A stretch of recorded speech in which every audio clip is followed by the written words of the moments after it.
අයිබෝන් සුබ දවසක් වෙන්න කියලා ඕන ප්‍රාර්ථනා කරනවා හැමෝටම සමන්ති කිචන් YouTube channel එකත් එක්ක එකතු වෙලා ඉන්න. ඉතින් අපි අද දවසේ හදා ගන්නවා රසම රස පෙඬර පොළ සම්බෝල එකක්. ඉතින් අපි බලමු කොහොමද මෙන්න මේ පෙඬර පොළ සම්බෝල එක හදාගන්නේ කියලා.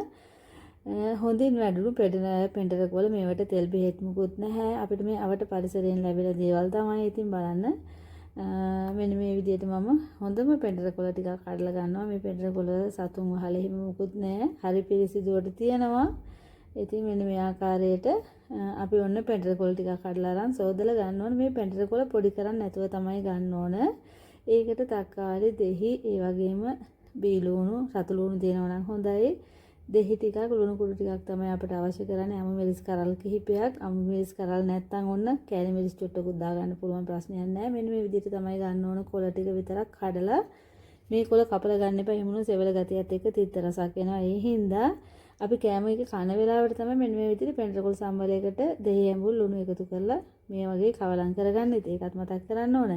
මම ඉතින් මේ වගේ කෑම හැදුවේ ලංකාවේ ඉද්දි. දැන් නම් මම ලංකාවේ නෙවෙයි මම ආවා. ඉතින් දැන් ඔන්න ඔයාලට මැද පෙරදිග කෑම හදන ආකාරය මට වීඩියෝ අරගෙන එන්න පුළුවන් වෙයි ළඟ ওই පාර. මොකද මේ මම ලංකාවේ හිටිය නිසා වීඩියෝ කීපයක් දාන්න බැරි වුණා. ඉතින් ප්‍රමාද වුණා.